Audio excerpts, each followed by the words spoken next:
Moje ime je Tjaša Urankar, prihajam iz Javne agencije za knjigo Republike Slovenije, kjer sem odgovorna za področje bralne kulture in literarnih prireditev. Moje delo obsega tako področje razpisov, kjer dajemo subvencije prijaviteljem, ki delujejo na področju, hkrati pa tudi razvijam različne projekte na nacionalnem nivoju, kjer se povezujemo z različnimi organizacijami, ki se ukvarjajo z bralno kulturo, z literarnimi prireditvami. Predvsem pa želimo spodbujati mlade k branju, pa ne samo mlade, ampak tudi vse generacije. Tako da projekt, ki ga že vrsto let peljem in vodim, je projekt Rastem s knjigo. Ta projekt je na nacionalnem nivoju povezal tako šole, knjižnice, kot dijake, učence in pa tudi starejše generacije, saj izberemo slovenskega avtorja, lahko tudi ilustratorja in podarimo knjigo, ki jo potem udeleženci dobijo v knjižnici. Ta projekt je vseobsegajoč. Pokrivam pa tudi projekt Pot knjige.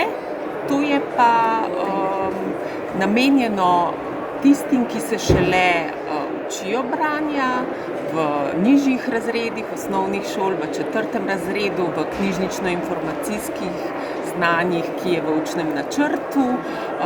Je predstavljena tudi pot, kako nastane knjiga. In z Žigo X Gombačem ter ilustratorjem stripov Davidom Kranjčanom smo pripravili eno tako brošuro, strip, ki prikazuje, kako je knjiga nastala, od avtorja pa vse do bralca.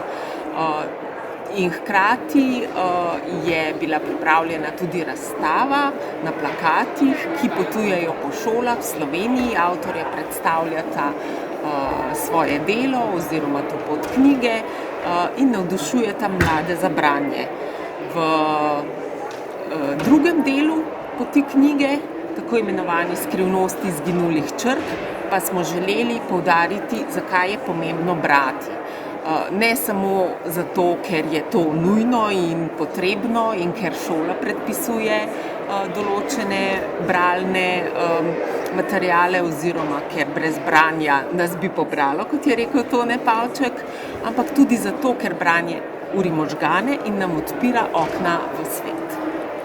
Tako da predvsem moje delo poteka tako v povezavi z založniki ali pa z institucijami, ki se ukvarjajo z branjem, spodbujanjem branja, z njimi se tudi povezujemo, od bralne značke do slovenske sekcije IBI, do Društva slovenskih pisateljev, pa hkrati tudi poskušam sama navduševati mlade za branje in povezovati mlade in starejše generacije v tako imenovanem medgeneracijskem branju, ki ga tudi na podlagi sodelovanja z bralno značko in projektom Rastem s knjigo promoviramo po celotni Sloveniji.